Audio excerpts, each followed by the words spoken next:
Welcome back, everyone. I am Theodore Prestige, and this is Arkham Horror, the card game, doing the Scarlet Keys. For those that didn't watch all the way to the end of the last video, I did have a tie between slain and saved civilians, and a tie is actually just no result. You just don't get any experience, and you don't get any trauma. So we're in better shape than we thought we were. Anyway, so we're going to be diving into Sanguine Shadows, which is the first time. I think this is maybe the third time I've ever played it. I think I've played it twice on my own. This one can be, well, actually, I may have only played it once because I think it's definitely intimidating, but I got really lucky on my run, so we'll see how it goes. In any case, we've read the dossier already in the previous playthrough, so we're just going to go straight into the intro. As soon as you arrive in Buenos Aires, you set your meeting with official Bolivar at a cafe overlooking the harbor. Seagulls cry over the many shipping and fishing boats in the distance. Even after Bolivar arrives, you continue to keep keep an eye out for others listening in. For anyone wearing red especially. The officer meets you in uniform instead of casual clothes, whether by protocol or due to being overworked, you are unsure. His response to your letter seemed overly eager. Perhaps he is as starved for information regarding his target as you are. Your letter suggested we may be able to aid one another, he says casually, after calling out for a Cafe Chico. You have information regarding La Chica Roja. You clarify that you are the one seeking information from Bolivar, not the other way around. Well, scratch my back and I'll scratch yours, he says, his expression turning serious. What do you know? So you can either give him breadcrumbs, tell him everything, or insist that he tells you. The trust route is to, of course, just tell him everything, so we're going to go ahead and go with that. You decide that honesty is the best policy. You doubt he would believe your tale about extraterrestrials and secret organizations, but you can at least tell him what you know regarding La Chica Roja. He mulls over the information you give him, taking a minute to process everything. So you really believe that La Chica Roja has these abilities? You tell him you are certain. It may be tough to believe, but it is important that Bolivar understand the reality of the situation. I knew it, he grins. Of course, it makes so much sense. The way she would vanish into thin air and move with such speed. You hadn't expected him to believe you, but it turns out your information has only confirmed his suspicions. So how do you intend to help us catch her? You tell Bolivar that you intend to capture her on your own. All you need from him is information regarding her objective and last known whereabouts in Buenos Aires. He pulls several photos of buildings in Buenos Aires out of his folder and reveals them to you. La Chica Roja has carved a path of thievery and mischief throughout Buenos Aires. Hundreds of thousands of pesos in stolen art and artifacts. He points to each of the photos one by one. Casa Rosada, Palacio, bunch of South American names.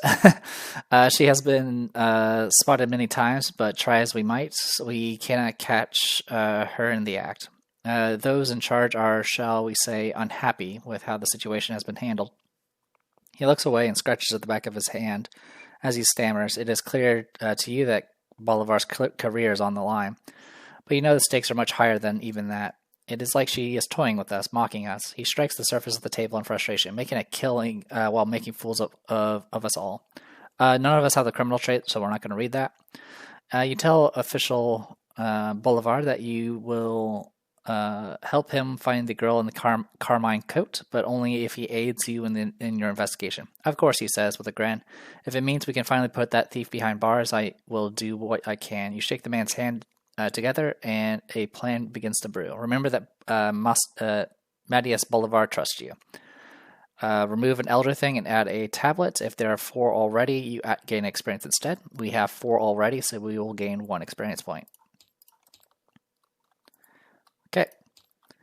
This goes straight into setup. Alright, so the setup for this.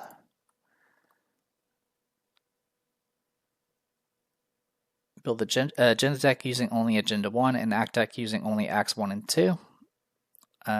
Put the location into play. Each investigator will start at Avenida De Mayo. Again, I apologize for any mispronunciations here.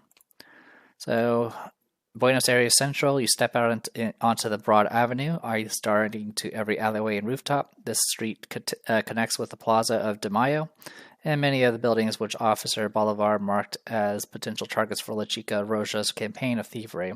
It's as good of a place as any to start your search. Okay. Alright. Choose one of the 7 remaining locations at random and remove it from the game, and then put the other 6 locations in play surrounding the central location. Place 1 resource on each location in play other than the central location. These targets represent the locations you suspect La Chica Roja is looking to steal from. Okay, so we're going to go ahead and I'm going to shuffle this once. And then I'm going to hit setup. There you go. So we've got 6 locations and 1 got removed. And it just did the setup for us for the decoys as well. So it just says gather the decoys of mini cards as gather each decoy mini card and each of the following mini cards, La Chica Roja and a portion Ka, and set them aside. Find the double-sided La Chica Roja, flip her to her enemy side, resolve her concealed keyword, distributing each of those concealed mini cards as evenly as possible among each location with a target. Set the following cards aside, shuffle the remaining encounter cards. Okay. Alright. So the Red Glove Man is going to be joining us as always. He does have the Last Blossom, so when he spawns, you'll have it attached to him. So we'll go ahead and add this in here. Let's go ahead and talk about La Chica Roja, the girl in the carmine coat. 3 combat, 3 strength, 5 evade, 2 health, concealed 5, humanoid coterie elite. When an investigator engaged with La Chica Roja moves, disengage her from that investigator. Think out your plan like a woman of action. Then act out your plan like a woman of thought. Victory 1 hits for 1 and 1. And she pretty much looks like Carmen Sandiego. Alright, we got Act 1 here. Or Agenda 1, sorry. Where is she? La Chica Roja is stealing pieces divided up from an old art collection, which you believe are parts of an ancient key. At the start of the game, or after the agenda deck resets, set the amount of doom on this agenda to 2. So we're going to start with 2 doom. After you expose a decoy, La Chica Roja attacks you. Hint, when this agenda advances, La Chica Roja will collect one of the pieces she seeks. 7 doom to advance, but we only have 5 turns. We got the 2 acts. Act 1A, the Scarlet Shadow. Thanks to Officer Bolivar, you believe you know which buildings might hold the pieces of La Chica Roja is after.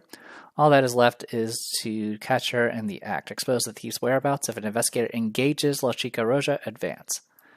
And then down here, we got tokens. Skull is X, where X is the number of targets on this card, which is right now 0. Cultist is -5. If you fail by 2 or more, shuffle each concealed minicard at your location and each connecting location face down, then place them at random in positions they were in. So it kind of just reshuffles them. Tablet is -1. Cancel the effects and icons of each card committed to the skill test. So it cancels out all icons and effects. So this is actually pretty brutal. Elder Thing is -2. If you fail, you must either place 1 doom on the current agenda or the nearest coterie enemy attacks you, even if it is in the shadows. Alright. So, with all that said and done, let me go ahead and put a break in the video and BRB. Told you I'd be back. Alright, I'm going to shuffle. Oh, actually, I need to. Just going to make sure I have him in here. Red Glove Man. Yes, he is in here. I'll go ahead and shuffle again. Shuffle, shuffle, and draw in.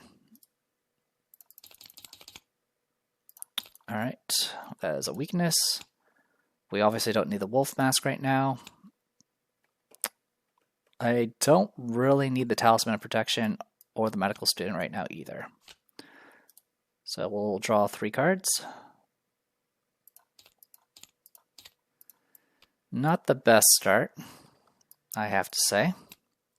We'll at least most likely break even, but that really comes down to what I draw with the Out of Crossroads. Alright, deal orange. Alright, a lot of practice cards.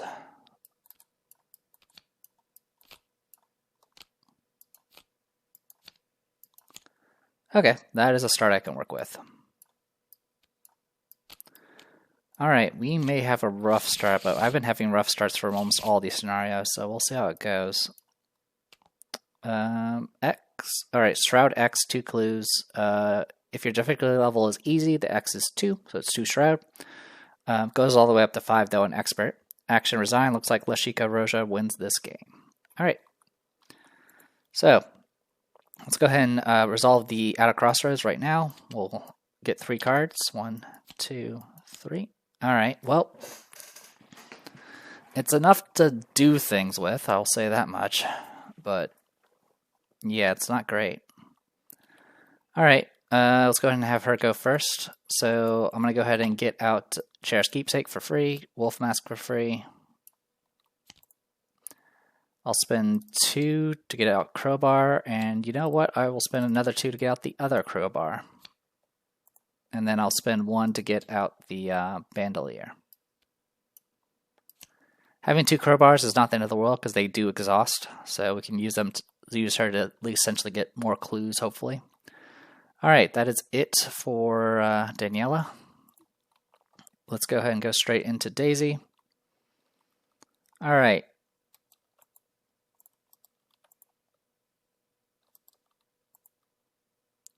So we definitely need to go and check out these locations that are all around here. I think I am going to go ahead and let Daniela deal with the clues in this location, and I'll focus on dealing with the other stuff here.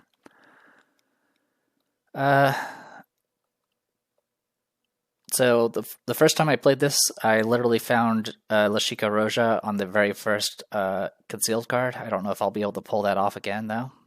Let's go ahead and look at these locations, though. We got the Cabildo. Officer Bolivar has marked this public administrative building as a potential target for Lashika Roja. Steeped in history, the Cabildo de Buenos Aires likely houses artifacts from the city's colonial era. Perhaps one is a piece of the key she is assembling. Teatro Colon. Many prolific figures of opera, including the famed Arturo Toscanini, have laid their mark on this gorgeous opera house, easily one of the best in the world. Bolivar can provide you with tickets to the current showing of Ida, but you're probably going to stand out like a sore thumb.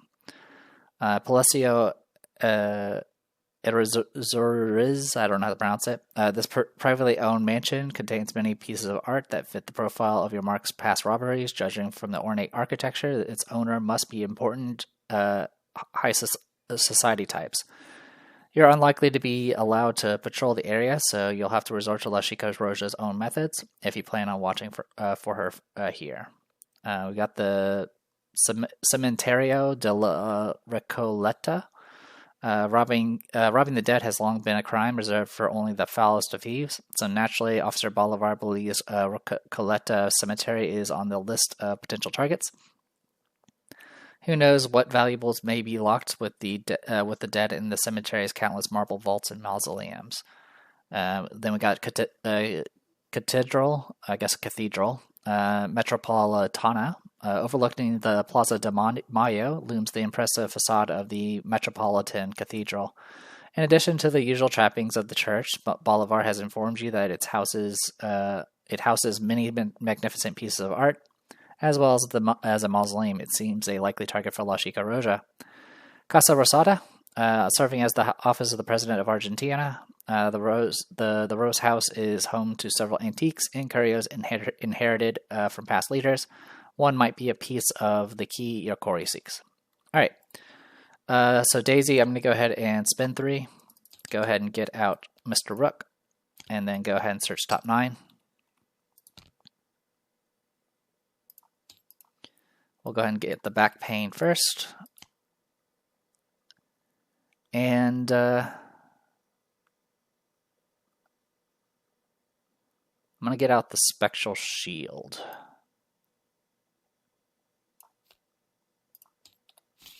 Alright, I am going to go ahead and gain a resource and then spend those resources to get out the Breathless Sleeper. And we'll see how things go from there. Alright, that is it for first round.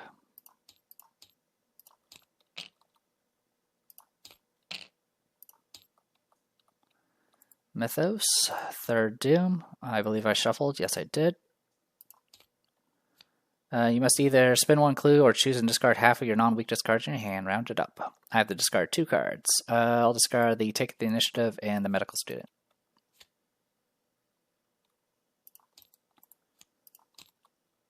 Attached to an enemy in the shadows without a copy in plain sight attached. If you cannot, it getting surge. After you expose attached enemy, that enemy attacks you and gets +2 fight until the end of the round. Discard it. Discard in plain sight. Okay. All right. So I have some ideas. I'm going to go ahead and start with Daisy.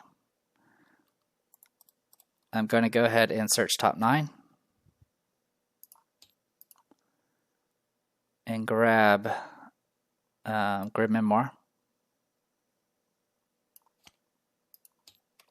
I'm going to spend 1 to fast out a Spectral Shield, which I'm going to put on Daniela.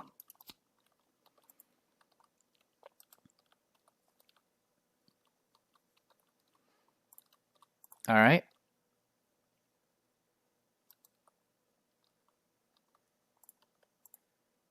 Shuffle this again, just in case I forgot. All right, so far I haven't spent any resources, so I'm going to go ahead and move. I'm going to go check out this location. 4 straw, 2 clues. As an action, spend 1 clue. Test Intelligence 4 to observe the staff. You may spend an additional clue to reduce this difficulty by 2. If you succeed, look at the revealed side of a concealed mini card at this location without exposing it. For every 2 points you succeed by, you can look at an additional mini card at this location. Okay, so I'll go ahead and get out the Grim Memoir, and I'm going to do Tome action. We'll go 7 to 4. I succeed by 2. I'll draw a card for that. I'll get 1 clue. I am going to go ahead and Grim Memoir again, 7 to 4. That's a pass, and I get to draw a card. All right.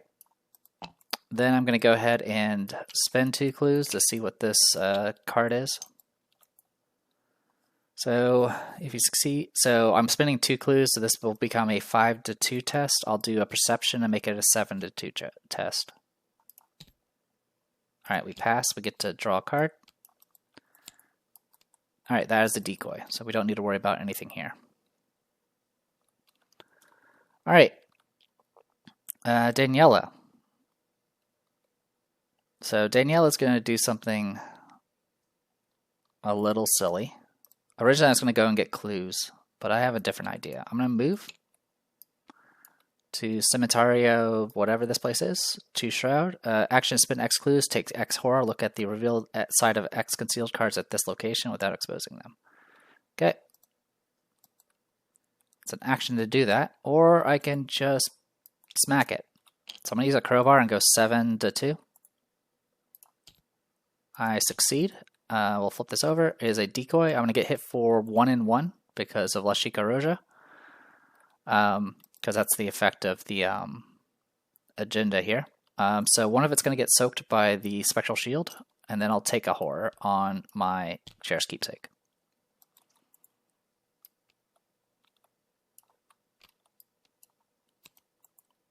All right, and then I'm just going to move down to here. 2 Shroud, 2 clues. Action, spin a clue, test Strength 4 to break into the mansion. You may spend an additional clue to reduce the difficulty. And then, of course, same situation, you're going to reveal what it is. Cool. I don't have any clues, so I'm not going to worry about it. All right. No enemies. Upkeep. Okay. Schaffner's Catalog's nice. Oh, I didn't have any resources, so this is going to go on the bottom of the deck. All right. Mythos, we're up to 4. Okay, so if I fail a skill test, okay, that's the one that does horror. If I fail a skill test from all those many cards.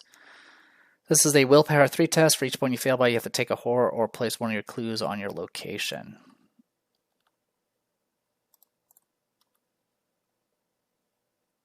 I'll just do a 3-3. I failed by 1, so I'll take 1 horror. Alright, investigation phase. I will start with I'll start with Daisy. I'm going to go ahead and move first. Alright, this has 5 Shroud, 1 Clue. Action, spend 1 Clue. Test Agility 4 to watch the rooftops of the cathedral. You may spend 1 additional clue to reduce the difficulty by 2. If you succeed, you can look at the revealed side. Alright, so for this, I'm going to go ahead and investigate. I'm 5 to 5 right now.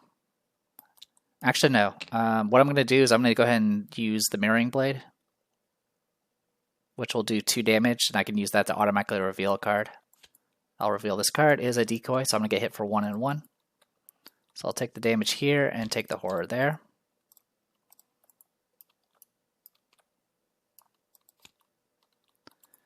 Alright, then I'm going to go ahead and just move down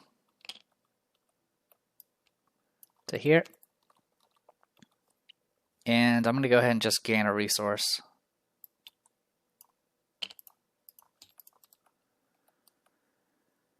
Alright, Daniela. This location only has 2 Shroud. I'll go ahead and smack it with a crowbar. We'll go 7 to 2. We pass, just barely. Decoy, I'm going to get hit for 1 and 1. A charge will eat 1 of it, and then I'll kill off Chair's Keepsake.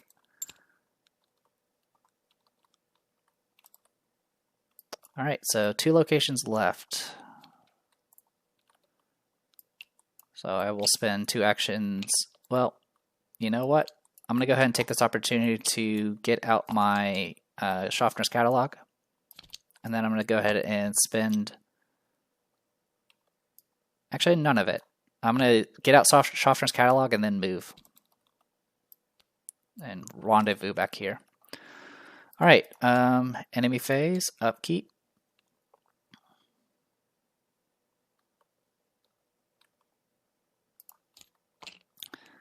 Crossroads. I'm going to go ahead and take an additional action.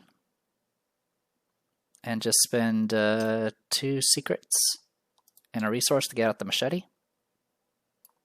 We do have that extra slot for Bandolier, and then we would discard a card, but we don't have any cards to discard. Alright, over here. Daisy's tote bag. Alright. Mythos, we're up to 5 out of 7. Knives in the Dark. That's going to be a problem. And a Hunting Night God. That's also going to be a problem. Okay.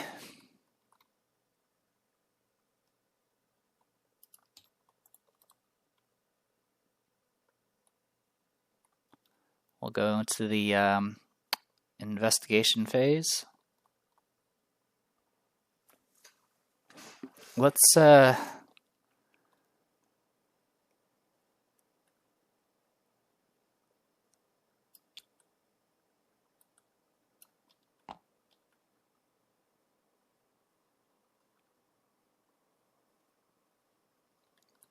Alright, I'm going to go with Daisy first. I'm going to spend 3 to do Whispers of Power. And I'm going to commit an Occult Theory. This will put us at 8 to 4.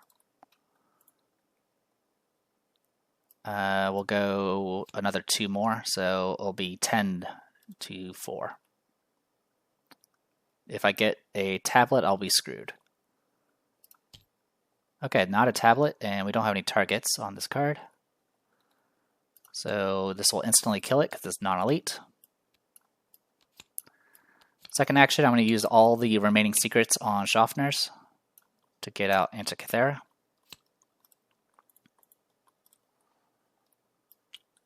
And then I'm going to go ahead and move down to here.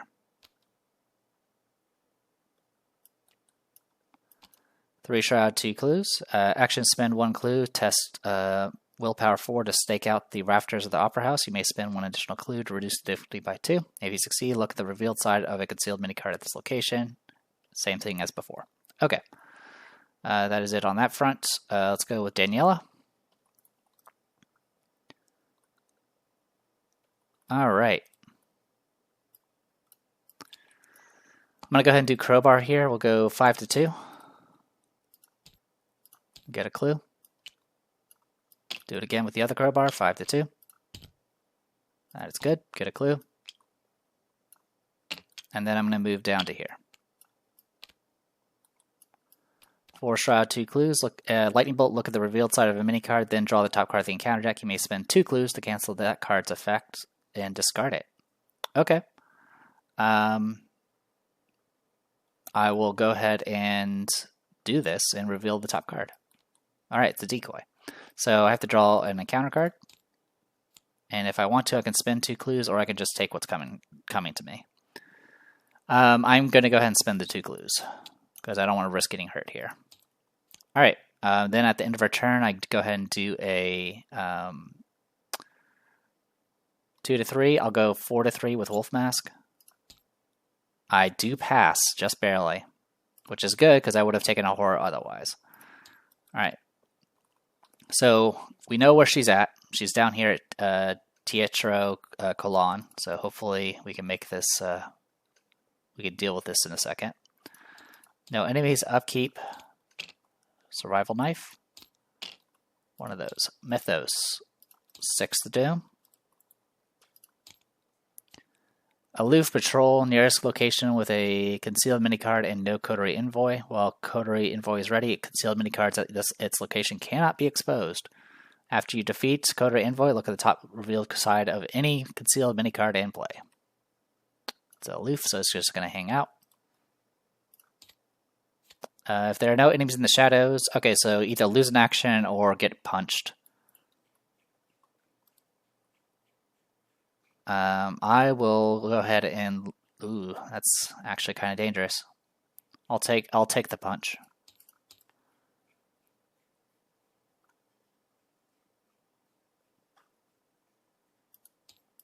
Okay, investigation phase. I'll start with Daisy. So I can go, what, 5 to 3 here?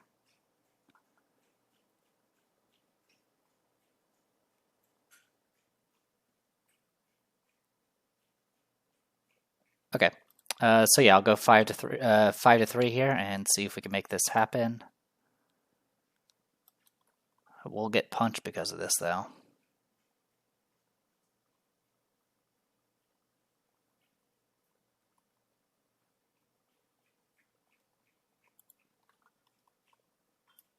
Yeah, you know what? I'm going to have Daniela do it. So I'll spend 3 actions to move to here and then smack this. We'll use a crowbar and get +2, so I'll bring us up to 7 to 3. I'll go ahead and use Wolf Mask to go 9 to 3. We succeed. Hey, it's her. Alright, so this will trigger, and we'll get discarded. I'll get punched for 1 and 1. We'll soak one of it, and then take a damage. We'll soak the horror with the shield. This also is I do get engaged briefly, and then we flip this over. Exposed. If this is the first time this act has been advanced, following all your leads, you manage to beat La Chica Roja to her target and lie in ambush. She arrives soon after and sets to work, but it's not long before she realizes something is wrong. She hums a jazzy improvisation and saunters around the room, scanning for something. Come on out, she says at last, a smirk on her lips. You reveal yourself and tell her to stop what she is doing. Or what? She grins. You gonna make me? All right. You finally have her in your sights. Oh, okay, so she engages us. Good to know. And she currently has +2 fight. You finally have her in your sights. La Chica Roja gains Parlay. Test Intelligence or Agility 6 to outsmart the thief. You may spend 1 clue to reduce this test difficulty by 2. If you fail, she attacks you. If we parlay with her, we get... So you can either... If we successfully parlay, we advance. If she's defeated, we also advance. She has 2 health. Alright.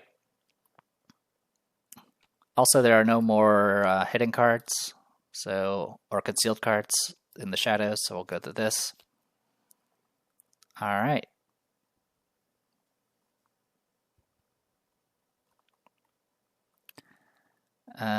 Okay. So that is it for Daniela. Oops, sorry. My cat's saying hello. Alright, so we'll go to Daisy. So the question is, can I get high enough to actually make something happen here? So I'm going to go ahead and do the parlay action. I'll spend one to do practice makes perfect. Search top 9. I'll take the perception. Alright, so that puts us at 8 to 6. And I'm going to go ahead and do promise of power. So that'll put us at 12 to 6. And tablet is going to destroy us. Okay, we don't have any tomes, but we do pass by a lot. That is 12 to 6. So unfortunately, I did not succeed by. I succeeded by more than 5 at this point. Just making sure I did the right numbers. Yeah, 12 to 6. Cool. I do draw 2 cards, which I'll happily take. All right. I did successfully parlay. The getaway. Find the location with a target on it nearest to Lashika Roja. Place that target on the scenario reference card. Then, if there are 3 targets on the scenario reference card, skip the rest of this act and proceed to cast a light. Otherwise, continue reading the following. So, what's it say? Place this target on the scenario reference card, which is going to be this. So now X is skulls are -1 now. Fine, you can have this one. The mysterious thief calls to you as she makes her escape. There's more where that came from anyway. Before you can catch her, with a twirl of her stark red coat, she vanishes into the shadows without a trace. Heal all damage from Lashika Roja. Return her to the shadows and resolve her concealed keyword, distributing each of those concealed mini-cards as evenly as possible among each location with a target. Reset the Act and Agenda decks to Agenda 1 and Agenda 1 and Act 1. Each investigator loses each of their clues and add clues to each location until it has clues equal to its clue value. So we have clues again. I'm kind of glad I didn't bother farming clues since I lost all of them. Okay. So Lashika Roja is going to go back to the shadows. And we get to do Concealed 5 again. And we have one less target to worry about. But now one of those locations is going to have 2 of these cards.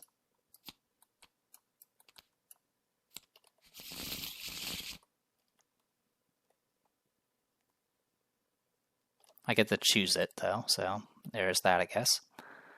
So we're just going to do... We'll do it like this.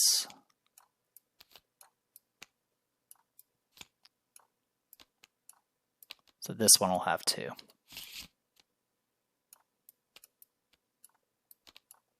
Okay. Then all of this gets reset back to Act 1.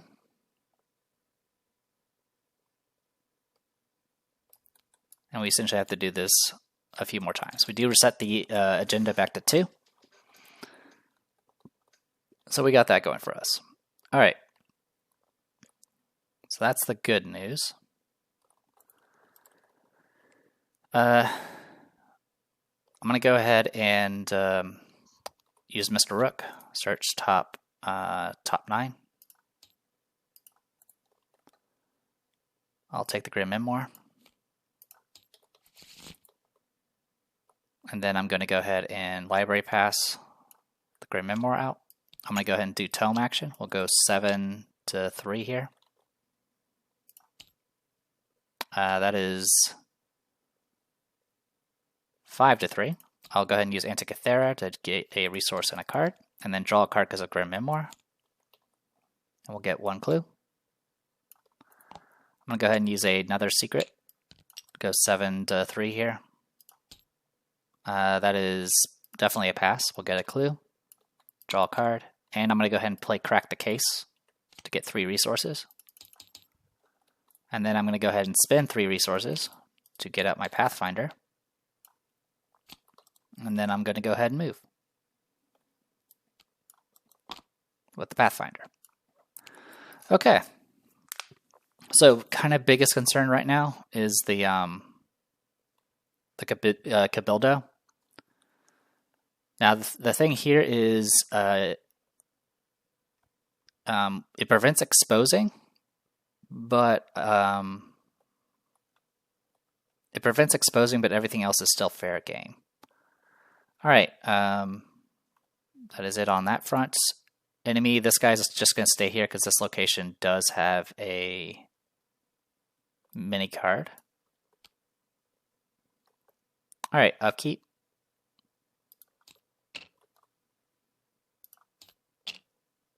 Old Book of Lore is nice. Oh, I will spend a resource to go ahead and hold on to the Grim Memoir for a bit longer. Mythos. Back to third doom. Outsmarted. Test intelligence 4.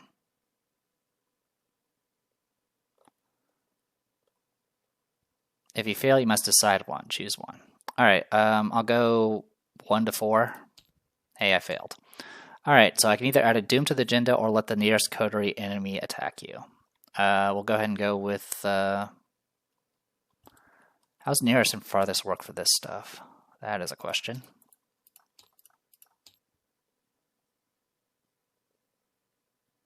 They qualify as nearest only if there are no other enemies on the board. So there is an enemy on the board, so we'll get hit for 1 damage, which will just get soaked by the Breath of the Sleeper.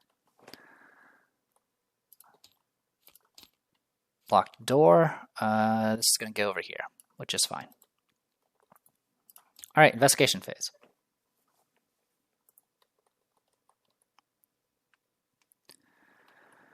Okie dokie. Let's start with yeah,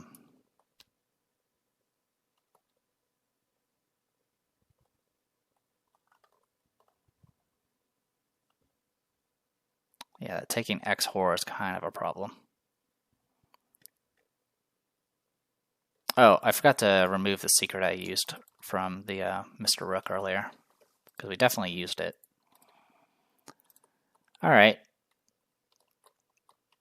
I think I'm going to go ahead and move the Daniela to here, and then I'm just going to do 2 investigates with the crowbars. So 5 to 2. Pass. A fail, there are no mini cards here. Okay. All right, I'm going to go ahead and Pathfind move down to here. I am going to go ahead and do the lightning bolt to look at the revealed side of this. It is decoy, so we don't need to worry about it. And then I do need to draw an encounter card. It is this one. I could spend a clue. I could just spend a clue. Yeah, I'll just spend a clue. That's cheaper. All right. Then I'm going to go ahead and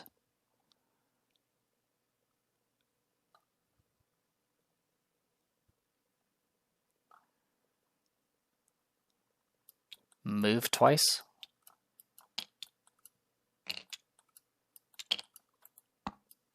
To here.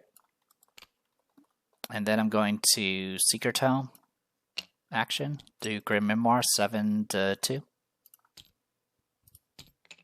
Okay, so that was 5 to 2, so I passed by 3. I'll use Antikythera to get both clues.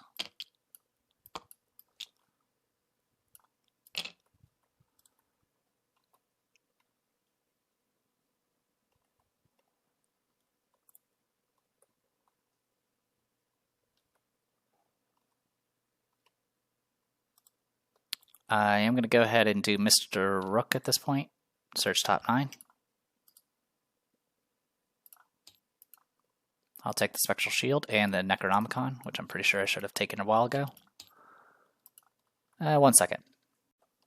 Okay, I actually did not use Mr. Rook earlier. It was actually a practice makes perfect. Okay, so everything else is good to go. I'm going to go ahead and fast out the Spectral Shield to get that up and running. And my last action, I am going to go ahead and gain a resource. And then I'm going to go ahead and let Grim Memoir go to the bottom of my deck.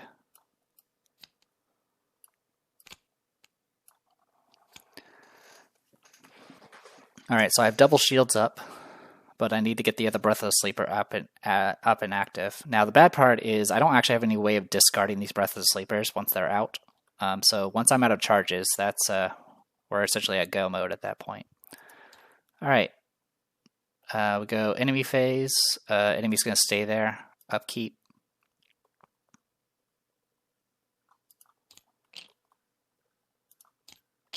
Okay, got our Grim Memoir from the earlier shuffle. That's good. Mythos. Fourth Doom. Wings of Darkness. Okay. 2 to 4. I fail. I'm already at a central location. I'll take 1 and 1. Soak the Horror with the shield and then take a damage. And then we get Knives in the Dark here, which is fine. Alright.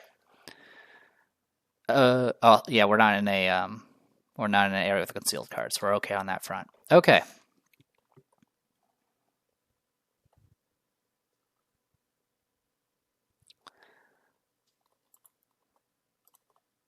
Okay, so I will start with Daniela. We'll investigate with Crowbar. That's a fail. I'll investigate with Crowbar. That's a pass. I get 1 clue.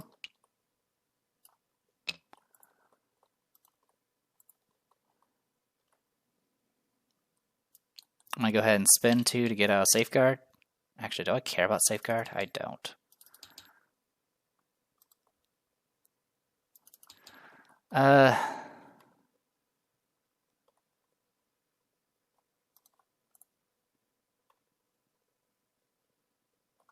Yeah, I'll just spend an action to go down here. Alright, meanwhile over here. Daisy.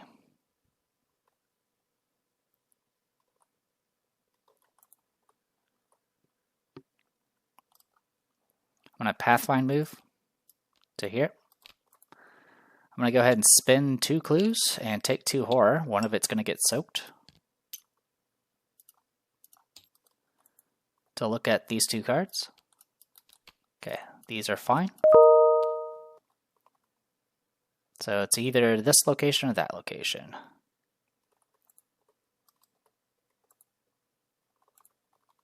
Or it could be the Palacio as well.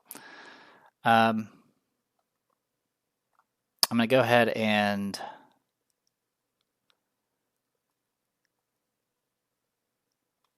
spend 2 actions moving to get to Casa Rosada. I'm going to go ahead and use Library Pass to get out Grim Memoir and then try to connect with it. So this will be 7 to 4.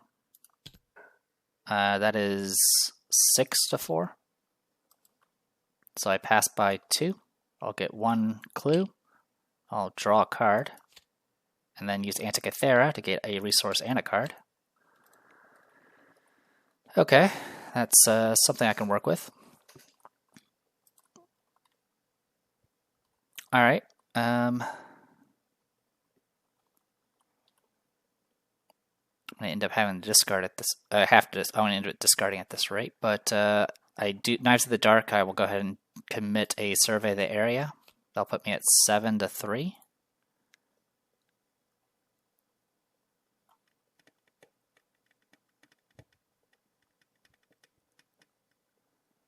Seven to 3, huh?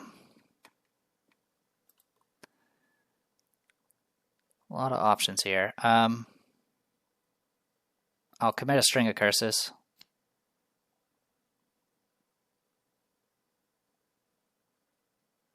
That'll put me at 8 to 3. That is an auto fail because of Necronomicon. Also, this should have like 3 horror on it. Okay.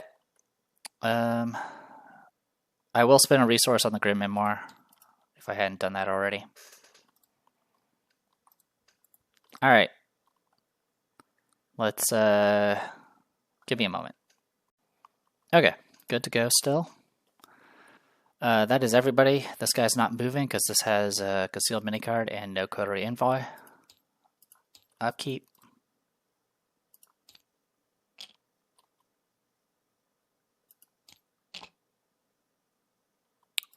Alright, Mythos, 5th Doom. Red Glove Man. Who's going to have the last Blossom? That is engaged, so I will get that.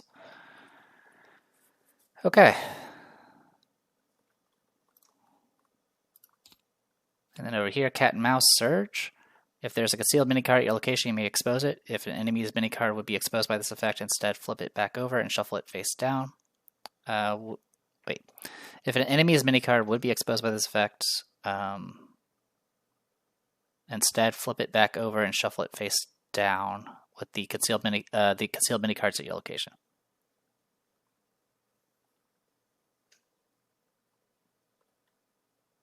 Okay, so I can choose to. It says may, so I don't have to do anything. It'll just surge. So I'm just going to let it surge. I would love to expose this just to see what it is, but Knives in the Dark will ping me for 2 if I'm not careful. And I'm getting really close to getting killed by this thing, so I'm going to go ahead and just let it surge. And to Calling Card. Attached to a location without a target and without a copy of Calling Card attached. While Calling Card is in play, clues cannot be spent at any location. After you successfully investigate attached location by 2 or more, I'm going to say no to that. I'm going to spend 1, take a horror, which will get soaked, and just no to that. So what essentially this does is it forces you to go and interact with a location that doesn't have a target in order to use abilities again. And I'm not going to do that. Alright, investigation phase. Now let's start with Daniela and hope I don't die.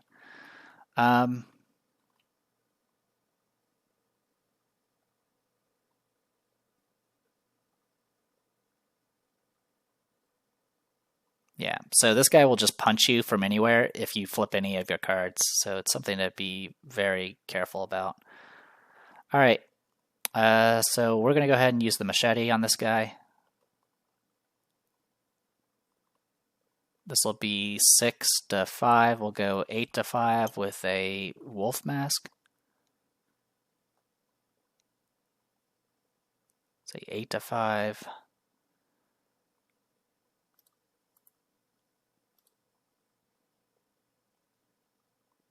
So I will fail on the... Yeah, I'll go ahead and commit a take initiative. This will put us at 11 to 5. Okay, 2 damage. Alright, I'll try swinging a crowbar at him. This will be 7 to 5, 9 to 5, 10 to 5. Okay, 1 damage. And then the machete for 1 more swing. Good luck. This is just going to be a 6 to 5. Or, yeah, it'll be 6 to 5, I guess. I don't have any other modifiers. Good luck. I passed. It does 2 damage and kills him. Alright, we don't need to worry about him now. He should go in the victory display, but he's worth 0 victory, so I'm not going to worry about it. He's just removed for now. Okay, that was everything. How are we on time? Okay, we have a little bit of time left. Not much, but a little bit. Okay. So, first things first, let's go ahead and do our tome action. 7 to 4. Alright, we pass by 2. We'll gain a resource and draw a card for that. And then draw a card for Grim Memoir. Okay. Then I'm going to go ahead and spin 2 clues. And go 5 to 0. Oh, it says only spend 1 clue. Okay, so 5 to 2.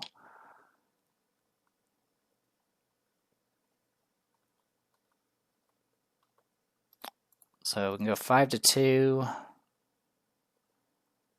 7 to 2 with deduction.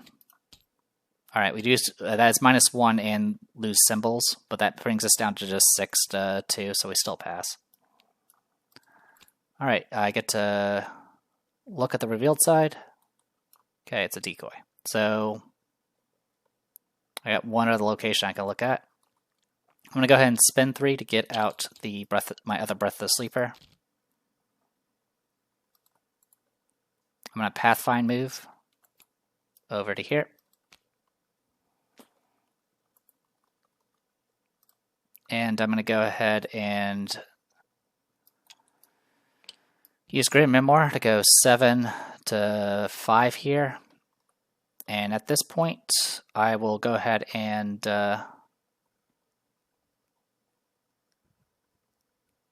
actually, no, I will go. I'm not going to use the Grim Memoir. I'll go Eye of Ravens, which will make it 6 to 4 here. And I'll spend a clue to go 6 to 2.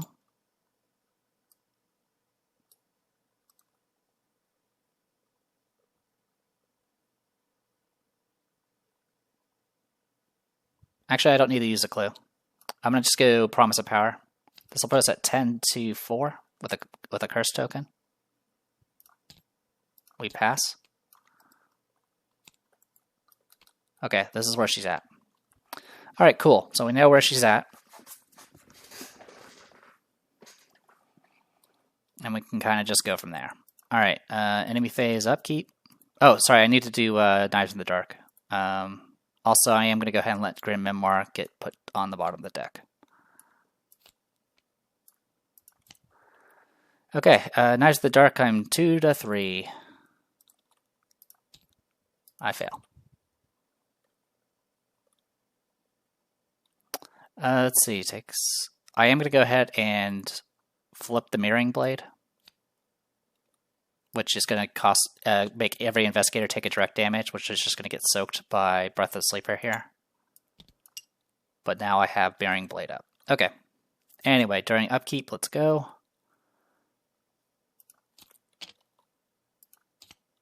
Okay, String of Curses. Mythos, 6 out of 7. Can't spend clues, which is fine. We'll have to put this on a location that doesn't have a target and doesn't have this. Locked door. It's going to go down here. Okay. Investigation phase.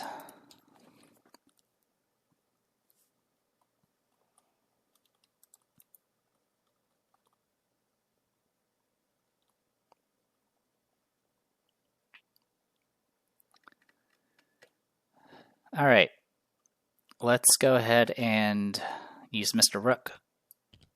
Search the entire deck.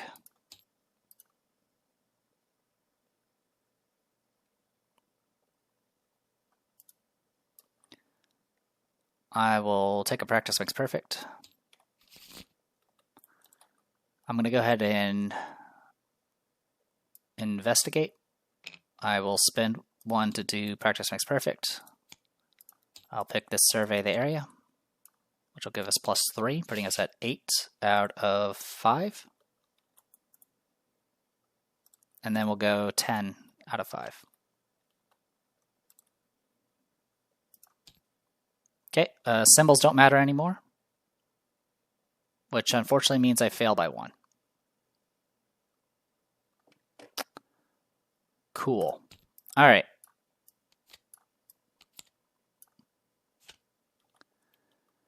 That didn't work.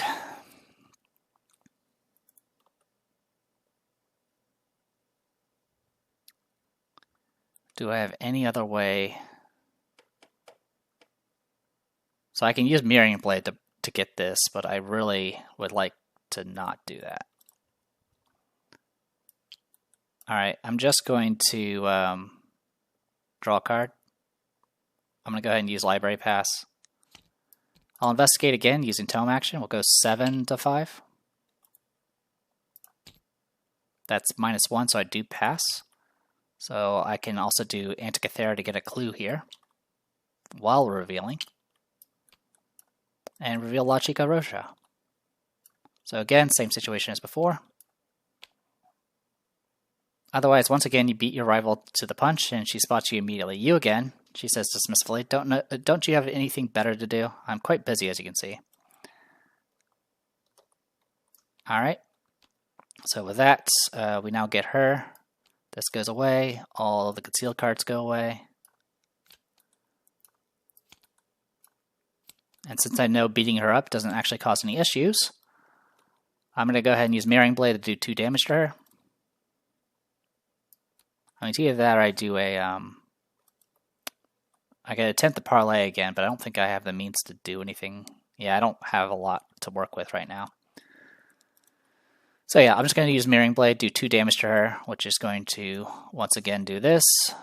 We remove this target. So we're up to 2 now. She gets put back in the shadows. And we need to do this one more time. 3, 4, 5. And then Lashika-Rosha. All right. We need to put 1 here, 1 here, 1 here, 1 here. And I'm going to put these ones over here.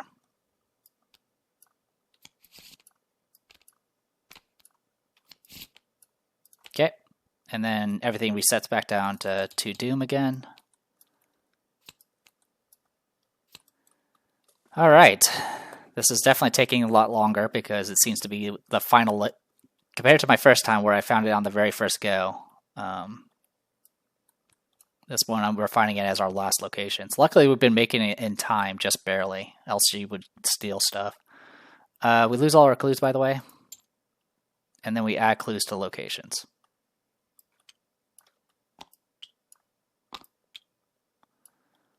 Which I am fine with.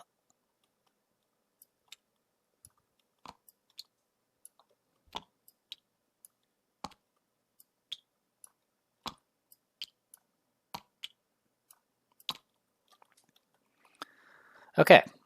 So I don't need to worry about this location anymore, which is good. I still have Knives in the Dark to worry about.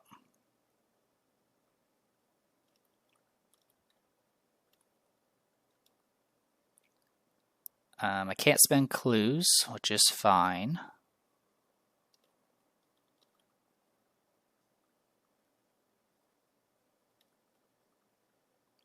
Let's so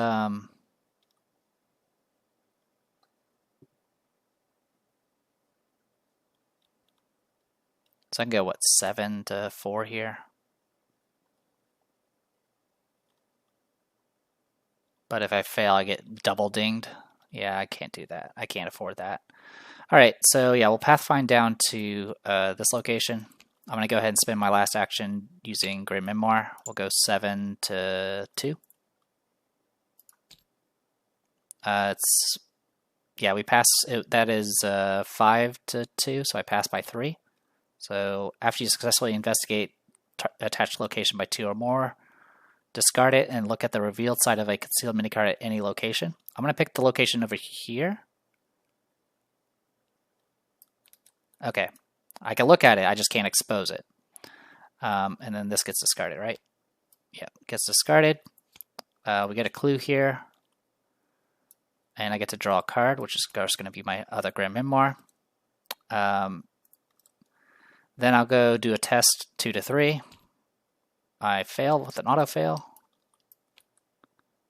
There's no deck to actually put this on the bottom of, so it's just going to get discarded. Okay. That is it on that front.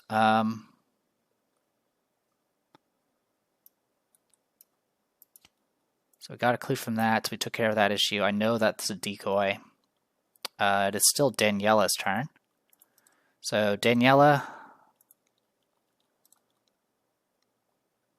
should we just brute force this? Let's do a crowbar. We'll go 7 to 2 because we're punching it. I succeed. Decoy, I'm going to get hit for 1 and 1. I'll take the damage and then soak the horror.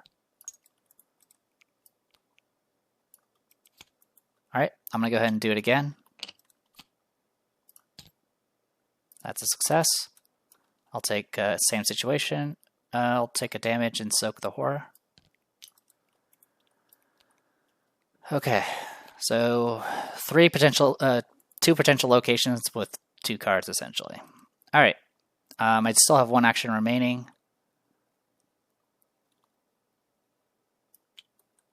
I'm just going to I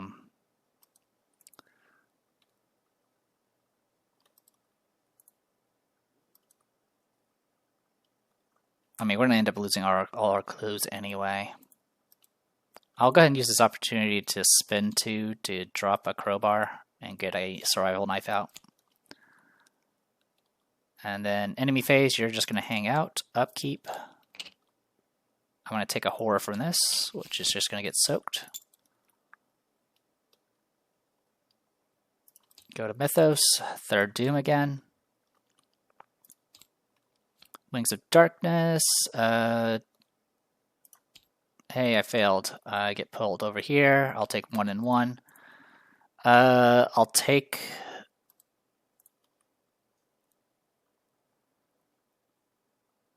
I'll soak a damage and take a horror at this point. Alright, now you have that, which isn't fun. Alright, investigation phase. Our options are a little limited.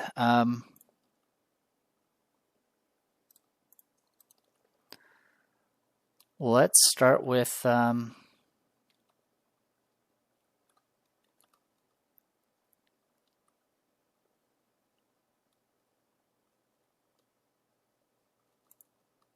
I'm going to get out the Grim Memoir. I'll tome action. 7 to 2. Okay, that is 6 to 2, so I'll get a clue. Gain a resource, draw a card with Antikythera, and then draw a card because of Grim Memoir. I'll Pathfind move to here. I'll spend an action to spend 2 clues and take 2 horror. One of it's going to get soaked. And the other will be hitting Mr. Rook. And I'll see what these are. Okay, so I know that this one is the right one. Okay, I cannot...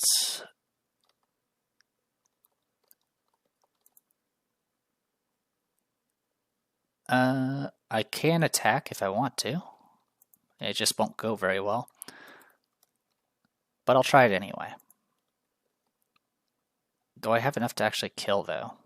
And the answer is no. Alright, so for my final actions, I'm just going to gain a resource. And then spend them to get out a Mr. Rook. I'm also going to go ahead and just use Mr. Rook right now.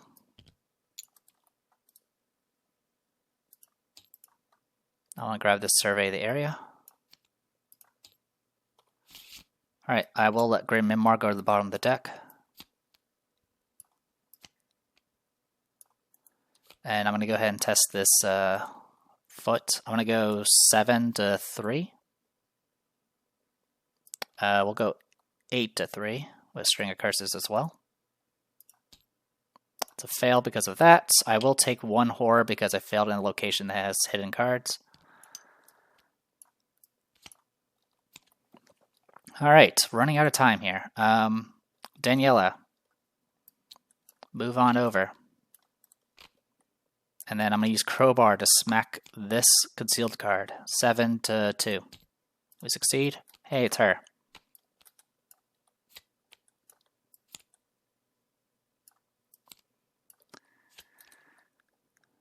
Okay. Get engaged by you, which will give me an offering.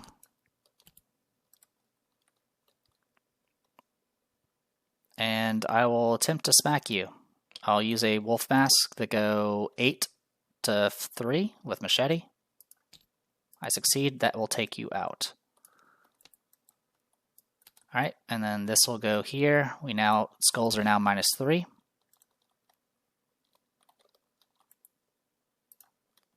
But more importantly, we can now go to Scenario Interlude, Cast a Light.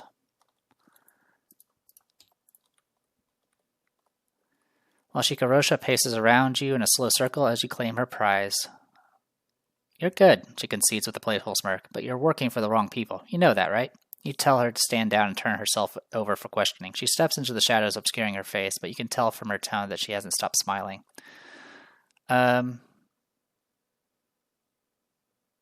Check the targets in play. If there are no targets on Lashika Rosha, proceed to cast a light 2. You prepare for a lengthy chase, ready to take her down at any cost, but to your surprise, she reaches out and flicks the lamp switch next to her, bathing the room in an orange glow. She stands exposed in the lamplight, for once not fleeing or ducking into the shadows. I will not try to pronounce that. That's in Spanish. Let's talk, Gumshoe. You're not with the police, you insist. I suppose that much is obvious. I don't see that fool Bolivar anywhere. But if that's truly the case, then who do you work for? She asked. You know what? Never mind that. You seem to know who I work for, don't you? Well then, surely you must know that there are two of us operating in Buenos Aires. Why aren't you after the other guy? Your confusion must show on your face. After a beat, La Chica Roja grins. Oh, so that's how it is. You, my friend, have outdated information. You ask if she is using the stolen art pieces to assemble a key, as the Foundation's intel suggested. Key? Oh yeah, I see. You call them keys. Well, yes, that much is true, but you're missing the why. The girl in the carmine coat paces through the room, stepping in and out of countless shadows. The other guy, the Sanguine Watcher, they call him, nobody knows his real name. She takes off her hat and runs her finger along its scarlet hatband before using it to mask her countenance.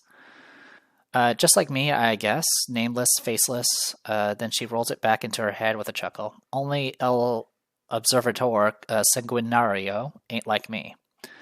He's already got his hands on more than a few pieces. Even with just those, he'll use it only out of cruelty and malice. Human experimentation, spellcraft, real creepy stuff. He gets the rest of them. He gets the rest of them, who knows what he'll do with them. My associates tend to thrive on that kind of thing, but not me. Her fierce brown eyes lock with yours, soft and steely all at once. I came here to stop him. You can choose. You can either believe her or don't. I'm going to go ahead and believe her. Cast Light 3. Good. Then let's take that bastardo down together. Just help me out, and I promise I'll disappear. You can even keep your stupid key, just so long as my colleague doesn't get his hands on it. The vitriol in her voice is palpable. Whoever this Sanguine Watcher is, she really seems to hate him. You ask her how she intends to take him down. Before you showed up, I wouldn't stand a chance, but together, I think we can figure something out. She motions toward the window and points toward the sky, reaching down to unfurl a curtain of shadows draped over what looked like a starless night. The darkness peels back, revealing a scarlet-red sky. His mark. Been keeping it hidden for a while now, so nobody panics. See? He's got all these rituals tainting the city, including the one protecting his life. Gruesome stuff. Pulls out his own organs and hides them so he can't be killed. We find him, I guarantee he'll turn rabbit. We go to Cast Light 5 because Mostavar trusts us. I believe he trusts us. Yeah, he does trust us. So we go to Cast Light 5.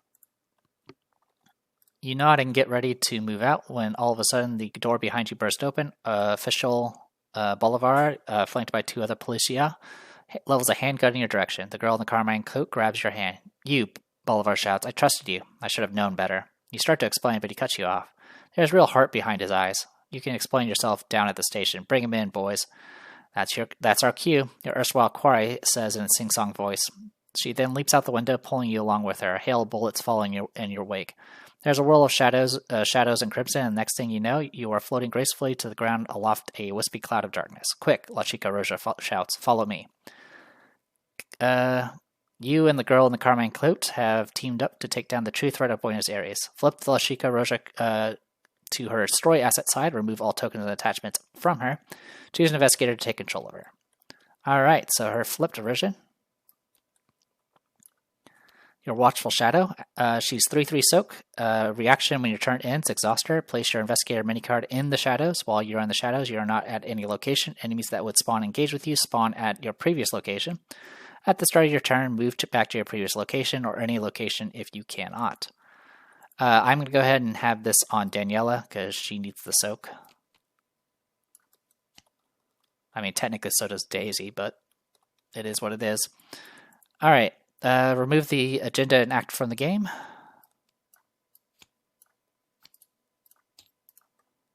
And I'm assuming I want to get Seeing Red.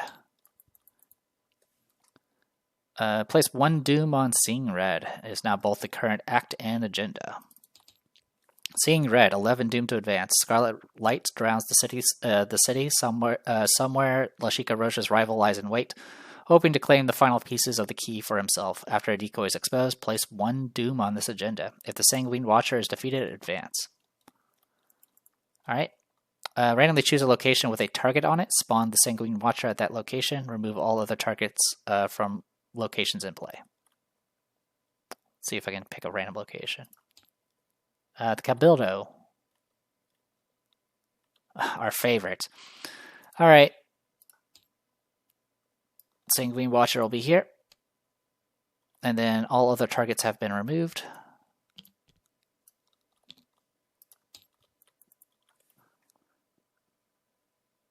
Find the set aside a portion Ka enemy and resolve its concealed keyword.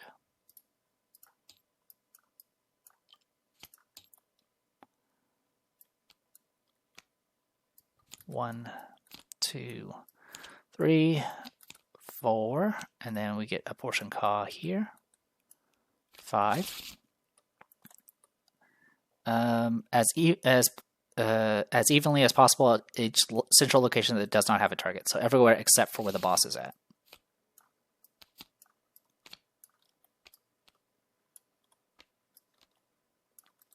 Okay. Shuffle the encounter discard pile into the encounter deck, and then you're ready to continue. Alright, so let's read about this person. Oh, sorry, this person. Humanoid cavalry elite retaliate at the end of the enemy phase. If the Sanguine Watcher is ready, each investigator must either take 2 damage or 2 horror. You dare get in my way, girl. And he has 2 victory, hits for 2 and 2. Has 4 fight, 4 evade, and 10 health.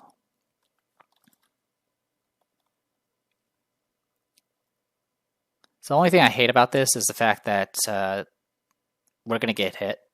Like, there's nothing we can do about it. I could choose to end my turn, though, so I don't get hit. I'm going to go ahead and do that, actually. So I'll have Daniela go into the shadows as a... let's see. Yeah, when your turn ends, I'll exhaust Lashika Rocha and put her in and put Daniela in the shadows. That'll make it so at least she won't get hit. All right. A portion Call Ritual Elite hits for 1 and 1. After he's exposed, deal 5 damage to the Sanguine Watcher. Return a portion Call to the shadows and resolve its concealed keyword, distributing those concealed mini cards as evenly as possible among each non-central location without a target. So yeah, you have 2 ways to do this. You can try to go after the Call. Despite what it says, you can still beat him down. Obviously, it's a lot easier. You just have to find the Ka twice, and that will kill him. Or play a number of times. But in this case, I mean, we could probably just rush him down with Daniela. In fact, it would be very easy with Daniela, because she can just keep going into the shadows to avoid getting hit. So that's actually not too shabby. So we have options. Obviously, we can try... we could try to hunt for the Seeing Red stuff, but obviously that's going to be difficult because if we reveal decoys, bad things happen. Alright, so that is all of that. We'll go ahead and do Sanguine Watcher during enemy phase. He's going to hit everybody that's not in the shadows. So I can either take 2 damage or 2 horror. I'll take a horror.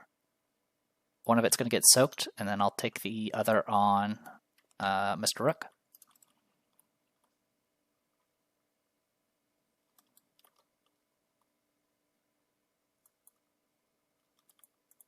Also, according to the rules here, can't be damaged. So I'm also going to go ahead and do Mirroring Blade and have that get soaked, because it's not going to be able to hit Daniela because she's currently immune to damage, as far as the rules are concerned. All right, upkeep phase.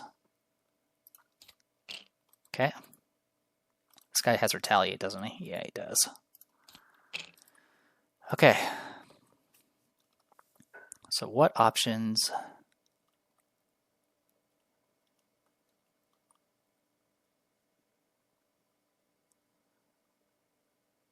All right, Mythos, second Doom. I've already shuffled this. Outsmarted. Nearest enemy attacks you.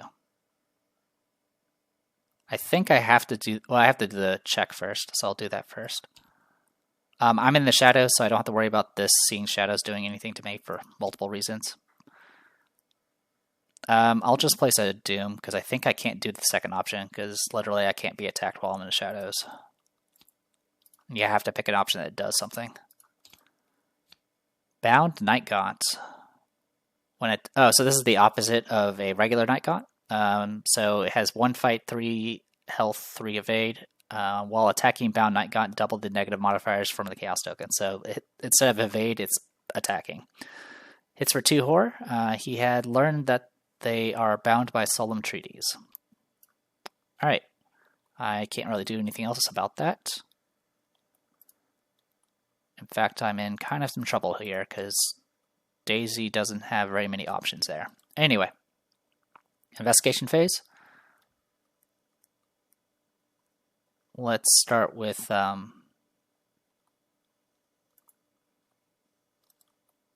so was it the start of the turn? Yeah, start of my turn. Okay, so I'll go ahead and have Daniela go back out of the shadows.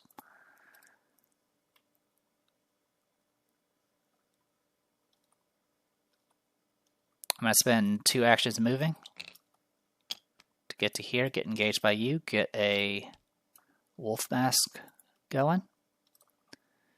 Alright, so I can go 6 to 4.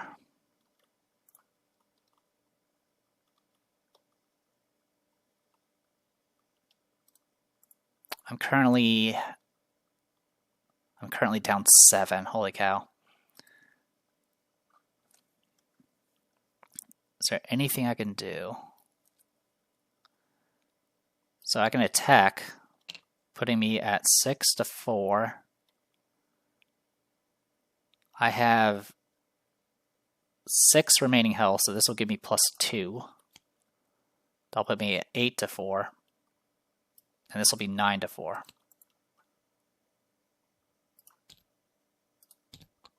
Alright, I pass and get rid of that. So I do 2 damage.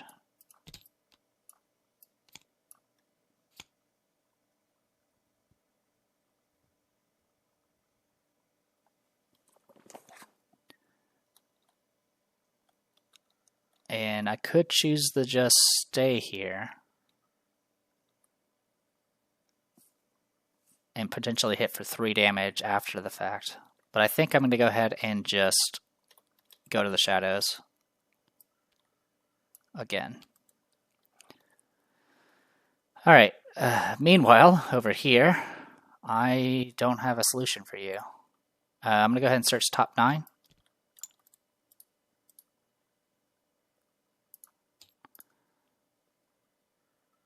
Good thing I checked, I guess. I'll take...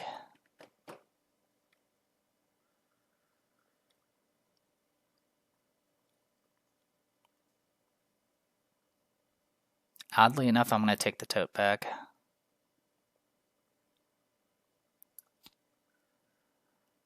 Alright.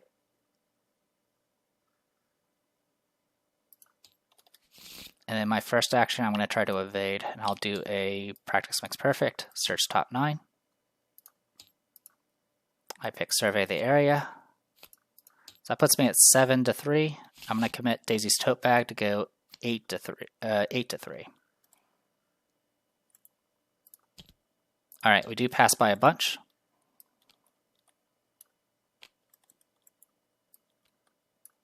This will go in my hand. And then I'm going to Pathfind move to here.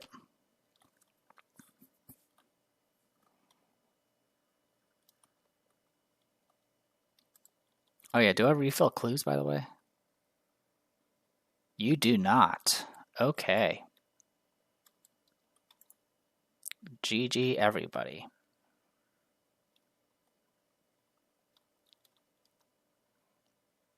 Alright, I think the plan here is just to get as many resources as I can so I can help out with the murder in the future.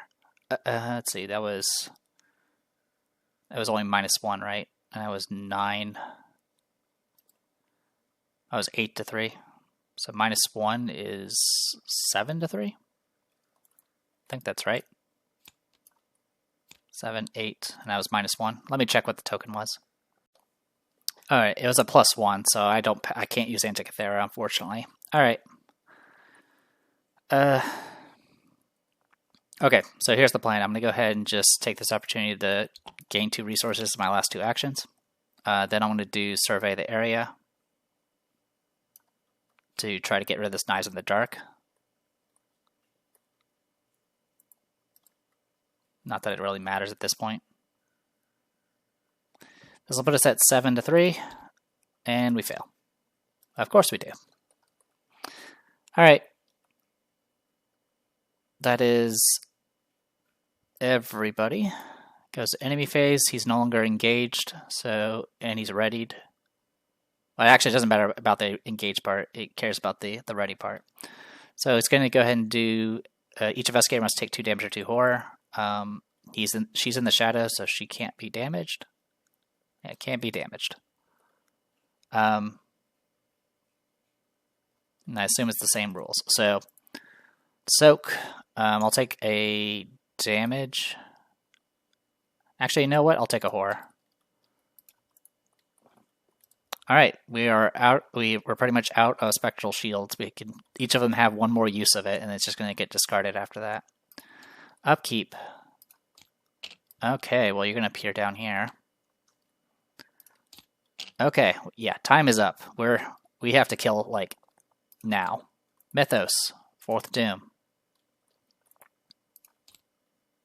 This will be here. And this will be engaged with you. Good. Good times. Well, I was hoping to like help out, but that's not happening. Alright, investigation phase.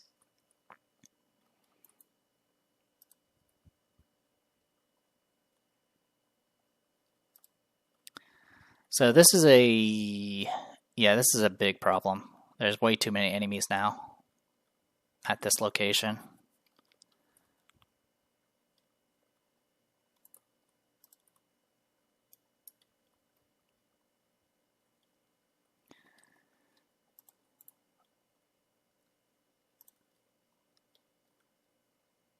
What can I do? Alright, well, let's try this. I'm going to spin 3. Actually, I can do Mr. Rook, search top 9. I'll take a string of curses. I mean, that's still not going to be enough. But it's kind of all I have now. Okay, so I'm going to spin 1 to do string of curses to auto-evade this guy. There's no clues for me to pick up. I'm going to gain a resource. Then pathfind down to here.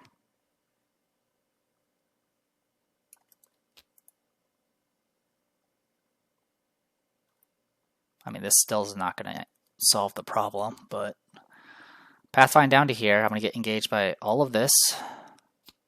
Not this, though. Then I'm going to go ahead and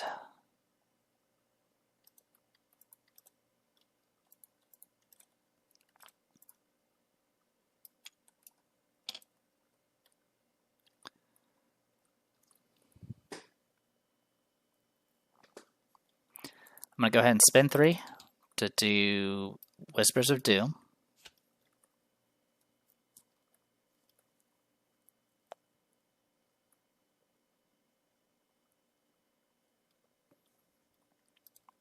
I'm going to target Sanguine Watcher. So this will put us. No, I can't afford to do that. No, I mean it doesn't matter either way. I have to do this. This is our only chance. I'm right now 3 to 5.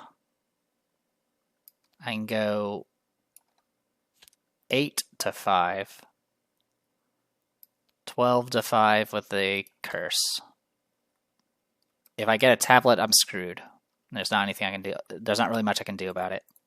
I'm targeting the Sanguine Watcher. If he's elite, so it's just going to do 3 damage if it connects. Okay, it connected. So I was 8, 12 minus 2. So I did pass by 5. Because this is 5 difficulty. Yeah, I was at 3 base. The occult theory brings it up to 8. This brings up to 12. We had minus 2 brings us down to 10. And then this is 3 plus 2 is 5. Yeah, so I pass by 5, so I get additional action. And I do 3 damage.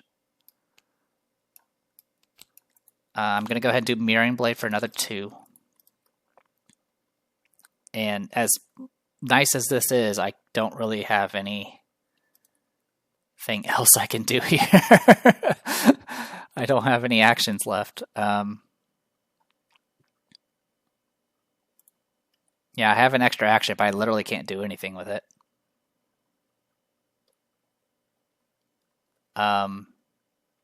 Yeah, I have to just pass the action. There's not anything else I could. I guess if I was smarter, I could. Yeah, what I should have done is after I had evaded, I should have used Library Pass to get out the old Book of Lore and just did a tutor with it. But it is what it is. So yeah, I'm just going to pass. I'm not going to spend the last action. At the start of Daniela's turn, she's going to come back here, get engaged by you, which is going to give me offering. And we're going to go ahead and see if we can finish off the Sanguine Watcher.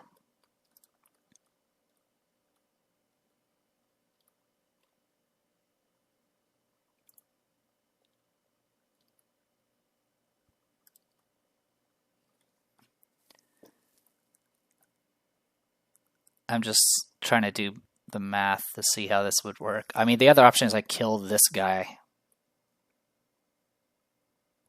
Yeah, I think I'll have to do that. I'm going to target mob goons. I'll do machete. We'll go 6 to 3. Fail. 6 to 3 again. Okay, 2 damage. I'll use crowbar. 7 to 3. We'll go 9 to 3. That kills him. Oh boy. Alright. Enemy phase. This guy should have unexhausted and move over. This guy will unexhaust during upkeep. This guy ain't doing nothing. And then I'm going to get murdered here. This will exhaust both of them, which is the good news. Also, I need to do this. I forgot to do that. I failed it. Okay. So 2 horror, and then 2 damage and 2 horror. So I will soak the damage for 1, and then take a damage and 2 horror from this guy, which I will... Actually, no, sorry.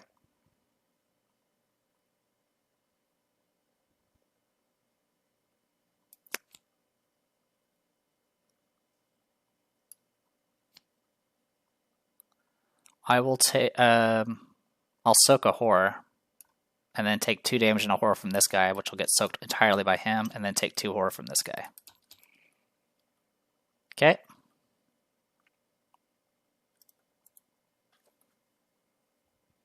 And since he exhausted himself because he attacked, he's not going to do his forced effect.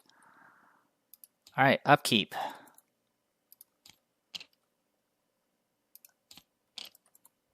Mythos.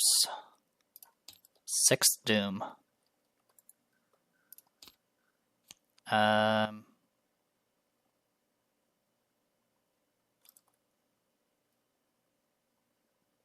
Okay, it's just going to search. Willpower check.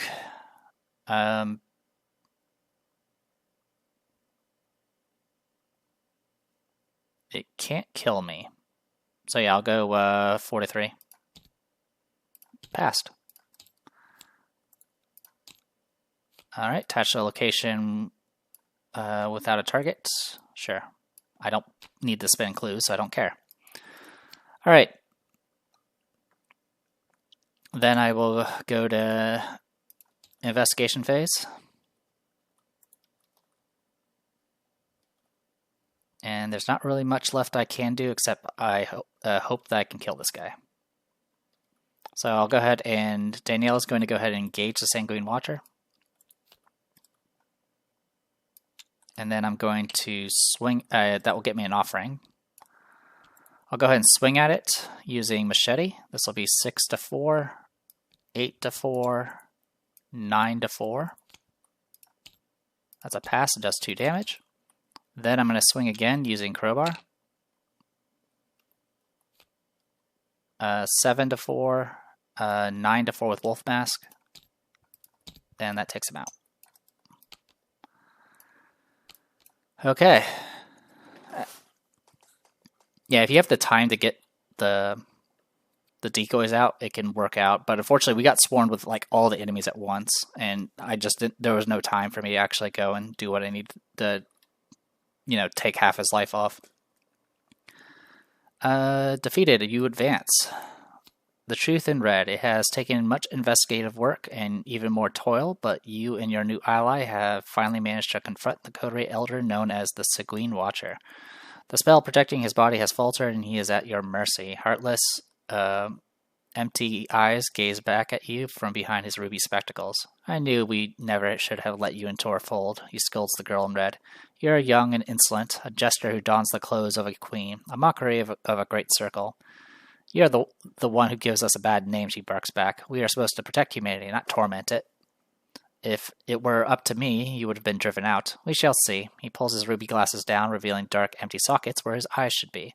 Scarlet light bounces off the ominous rims resting on the tip of his nose. Watch your step, girl. Not even your tricks could save you from me. Then, with a thrashing of dark, nightmarish wings, he is snatched from above and carried into the night. Resolution 2. Your erstwhile adversary watches in grim silence as her rival is safely borne aloft on wings of darkness. Damn thing, she spits. They'll follow whoever whistles loudest, I guess. You ponder aloud what this means for the two of you. With the Sanguine Watch out of the way, you wonder if she will keep her word. To your relief, she smirks and hands you the remaining pieces of the key you'd been both competing for. This is what you're really after, isn't it? Here, my main goal was only making sure that, I'm not going to say that, didn't get his hands on it. I trusted in your hands. She then shows you how to fit the various pieces together, and to your surprise, the result is an ornate figurine of a woman in robes. Tears carved as thin lines like bloody scars trailed down the figure's cheeks. The Rubicon statuette, she reveals, also known as the Weeping Lady. You ask what she will do now, and she responds with the tip of her hat. Oh, I'll be around. You helped me back there. Don't worry, I'll pay you back. With a twirl of her coat, she is gone. Each investigator earns experience equal to Victory X. Each investigator will also earn 3 bonus experience as they gain insight into the inner workings of the Red Coterie. So our only victory is the Sanguine Watcher, which is 2. So that puts us at 5 XP. And we had 3 banked. And then Daisy's going to get an extra 1 for the great work. Definitely was very worried towards the end there. I had some really bad luck with Daisy, like always. I couldn't get rid of the Knife of the Dark, which definitely slowed me down. We didn't have to worry too much about seeing shadows, because we weren't usually staying in locations that had hitting mini cards that often. Obviously, the Spectral Shield definitely helped, because we were able to kind of just focus on taking the hits from Carmen Sandiego there for revealing decoys. Else, we would have had to take a lot more time. And as you probably have noticed, the only way you get this ending for this scenario is if you succeed in catching her 3 times without her getting a single piece, which we were essentially a turn away multiple times from that happening. I probably made a mistake somewhere. I apologize, but I think you get the gist of how this is supposed to work. I will say that I'm pretty sure this is my second time playing it. Like I said, the first time I played it, I did really well tempo-wise. I think I got really lucky on the revealing concealed cards. I think I had, because you don't lose your clues on the final part. So so I had some clues banked, and I ended up finding this guy on the first guy, and so I took out like half the boss's health like right off the bat. This time around, though, it went much worse.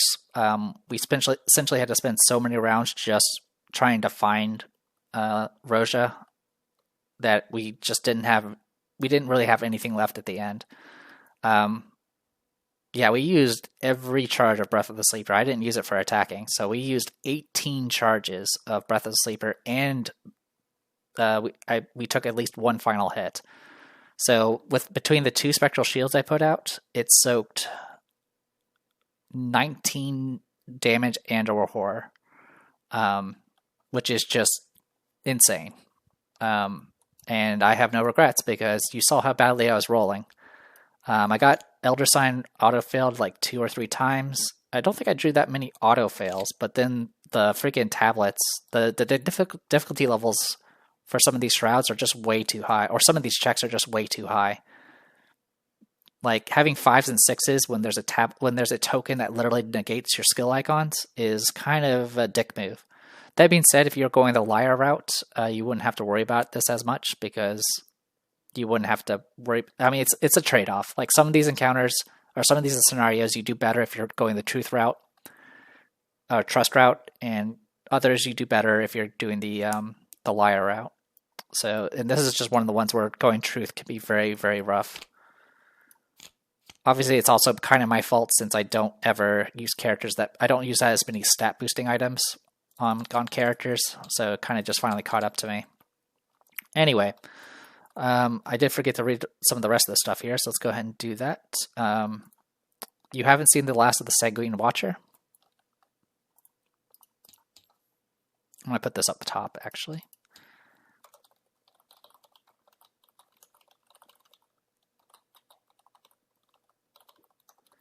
So this does mean we have the Sanguine Watcher to worry about now. When you defeat the Sanguine Watcher, he shifts each of his attached keys twice. Thankfully, he doesn't have any. He sees what is not there. 4, 4, 4 for his stats. Still hits for 2 and 2. So yeah, this guy is actually pretty rough. He has Hunter, doesn't have Retaliate. So that got removed at least. Thankfully, he doesn't have any keys. And we don't have to worry about him stealing any.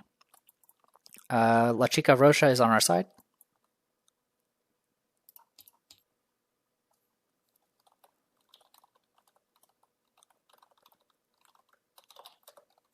So we got 3 of the members on our side, essentially. We also get the Weeping Lady. I think we showed this off in the end of the last campaign, last time we ran this. Weeping Lady, Broken Statuette, file 16D25, or Delta 25, subject class green. Once assembled, key appears as small statuette of unidentified women, weeping, dimensional red fluid, tears of unknown origin. Emergence of unknown substance does not cease despite external manipulation. Fluid pH 11, contains no impurities or known bacteria of any kind. So yeah. Both of them say the same thing, Broken Statuette. So you can shift to discover a clue at your location or a connecting location, then you flip it. And then the opposite side is each investigator must discard an asset they control if able, then if an investigator shift this card. So this is actually really useful because this can ensure I can get I can discard those spell cards. So I'll go ahead and give this to Daisy Walker. So this is the Weeping Lady. Okay, and then I believe the last thing is 3 time, which is going to cause an advance here. I believe it's just okay. We get another cultist token.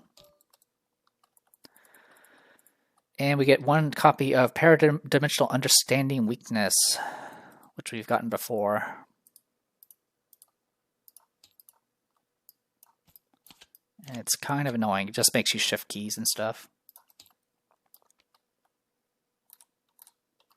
So now we have 34 card decks. Okay, so we have 8 experience to spend, or Daisy has 9 experience, so we have a lot to spend, so give me a moment. Alright, 8 experience on Daniela. I'm going to go ahead and swap my machetes for fire extinguisher level 3s. We've seen these before. Essentially, it's just more consistent and also gives us an evade option for desperate and possibly a way to discard non-elite enemies if I get swarmed. And then I have 2 experience remaining, and there's a good chance I may not hit another scenario in time. So I'm going to go ahead and just use the last 2 to upgrade my Cherished Keepsakes to level 1s. They now get 4 Horror Soak, but if they ever get defeated by Horror, you have to exile it. If it gets replaced by just swapping in a different accessory, or it gets discarded through other means, that's still completely fine. You don't lose it. So there you go. 8 experience for that.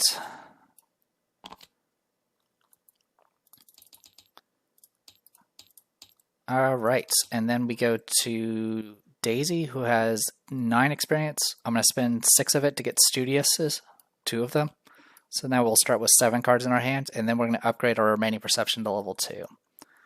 At this point, the deck is more or less complete.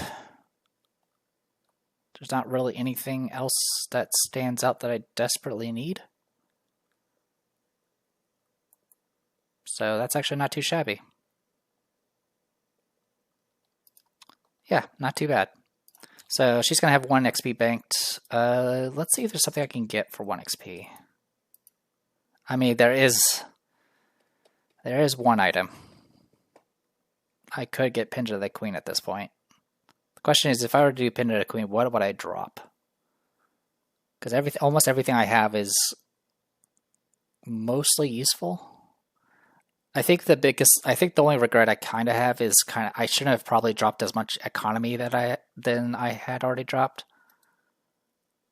Because, as you probably noticed, I was kind of just starving for resources. Oh, there is one other thing we could have done. We could have upgraded Old Book of Lore. I may do that instead. How much does Old Book of Lore cost?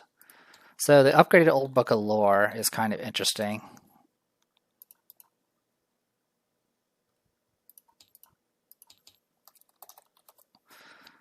Old Book of Lore has secrets on it, and you can exhaust it to do the same thing as always, but you can also spend a secret to immediately play that card, reducing its cost by 2. But to be honest, I don't like. Obviously, my game plan was to be like, okay, get Library Pass, use Library Pass to get my Grimoires out, and then eventually play Old Book of Lore and use that to shuffle my deck. But it ends up not being necessary. So I think I may drop Old Book of Lore from the deck, from just as far as like what I would do instead in the future. But for right now, I'm not going to worry about. I'm not going to worry about upgrading Old Book of Lore. I was hoping that maybe, like I said, I was hoping to kind of use it as economy, but I can't. I just don't have time to get it out. Is the issue I'm running into. Like the amount of tempo I get from Library Pass, just being able to get things out as a lightning bolt, and then just keep reusing old the Grimoire to do essentially a free high value investigate that can also get me a card on top of a clue. It's definitely can't be overstated. It's literally what makes up for the fact that I keep getting like bad token draws in the beginning or throughout the scenario. So yeah, I think I'm just going to bank the last XP. I'll think on it between videos, but for right now we got a lot to do because we still need to move. So we're now at Buenos Aires. I believe Rio de Janeiro is the one where you can get essentially an experience for like delivering something to someplace else, but I don't really care about that. So I want to go to Sydney and see what that's all about.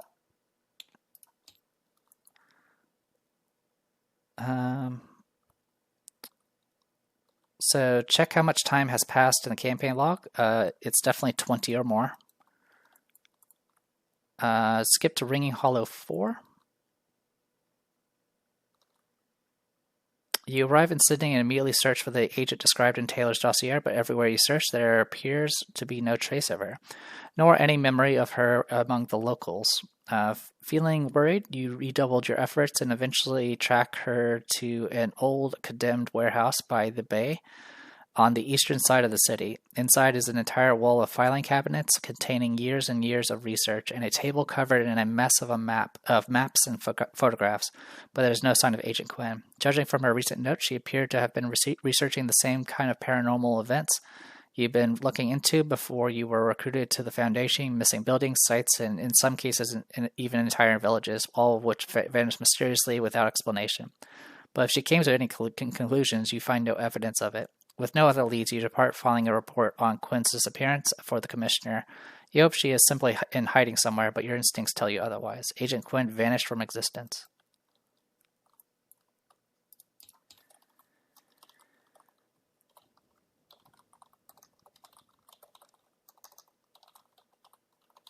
So if I want to do anything with Sydney, Australia, I need to get here before time 20. Yeah, I have to get 19 or less. Okay, so this place has now been visited. I need to add a time. So that puts us at 27. Give me 1 moment. All right, as always, I was just checking my time again. Okay, so we're going to go to Perth next. Paranatural selection. Cool breeze greets you as you arrive in Perth. The capital of Western Australia is nestled in the crook of the Swan River, and despite, or perhaps because of, the nearby gold rush, it has the rugged feel of a frontier town. You catch a scent of something too sweet, possibly rotten on the breeze. Go to selection 4, because we have not met Dr. Irawan. You catch Dr. Irawan walking out of a lecture at the local university and invite her to a nearby cafe to chat about her research on a sunlit veranda. She lays several lifelike sketches out on the table between you. Have you ever heard of the red-tailed quokka? She asks. You shake your head. They were first introduced to the West by Dutch explorers in the 17th century and have been listed in standard taxonomy since then. I learned about them in Cambridge. Dr. Irawan leaves through a sketchbook to a blank page. On a survey 5 years ago, I took several sketches in the wild, but recently I opened my books and the sketches were blank, as if they had never been drawn. Moreover, every footnote and reference to them in academia has vanished. I asked my professor at Cambridge, the man who taught me what red-tailed quokkas were, and he looked at me as though I had gone mad. The zoologist adjusts her large spectacles. You assure Dr. Irawan that she is not mad and share what little you can about those disappearances. I do not know how much you have studied natural selection, but what we are experiencing feels very much like the introduction of a new apex predator into an ecosystem that has not fully evolved to withstand it, says the zoologist. Except that this predator feeds not only on bodies, but on actual existence of its prey. Although, of course, that would be unthinkable, she laughs, but I cannot help but feeling that we are its prey. Thinking on the terms the Foundation used, you suggest she named the phenomenon paranatural selection. She looks troubled at the suggestion, then smiles. Perhaps I will use that, with your permission, says Dr. Irawan. I am glad we met. I was beginning to think this was all in my head. She gives you her business card with the name of a hotel in Brazil written on the back. I will be in Rio de Janeiro to continue my survey in my next lecture. Perhaps I will see you there. In your campaign log, record the cell met Dr. Irawan. Each investigator earns 1 experience point as they gain insight into the strange happenings in the world. Met Dr. Irawan.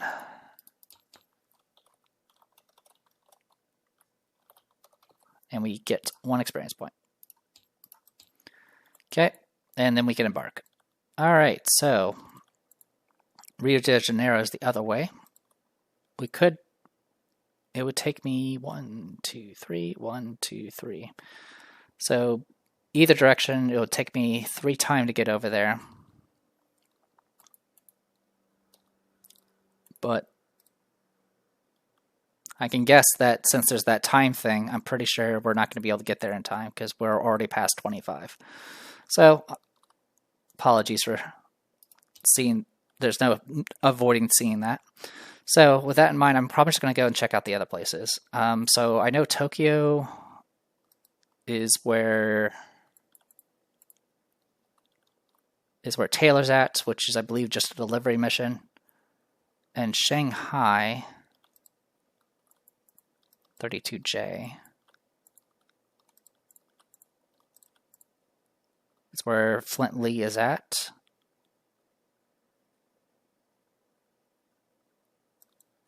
And has information about 46Q. So We could try to go to Shanghai and just see what that's about. And then go to Kathmandu, I guess. Alright. So we'll go Kuala Lumpur, which will cost us a time. 1, 2, 3. Oh, sorry, I needed to spend a time, didn't I? 2, 3. We spent a time getting to Sydney. Okay, we need to spend a time for going to where we just went to.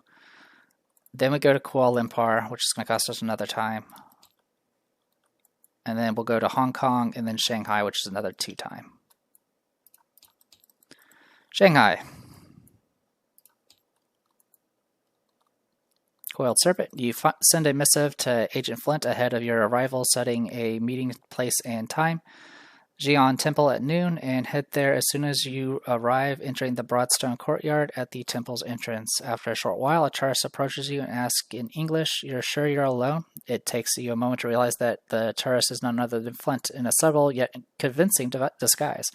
He narrows his eyes at your stare. "Answer me," he says, scanning his surroundings. "You're sure that you haven't been followed. Can't be too careful. Eyes everywhere. I have a lead on one of the coterie types here in Shanghai. Just like the Foundation's intel suggested, they call her Subject 46Q, aka Lady with the Red Parasol. Sure enough, she brings that parasol everywhere she goes, as far as coterie insignias go. It's not the most subtle. While he whispers, he pulls a large camera and tripod from his duffel bag and painstakingly sets up a shot of the temple. You wonder aloud what in the world Flint is up to. "Stop staring," he hisses under his breath. Then you spot other tourists taking photos as well, and you realize that Flint is better at blending in than you are. The last time I saw the lady with the parasol, she was leaving a meeting between several wealthy British and Chinese businessmen, railwaymen, he says quietly, head still down. Women aren't usually allowed at such meetings, nor are regular citizens.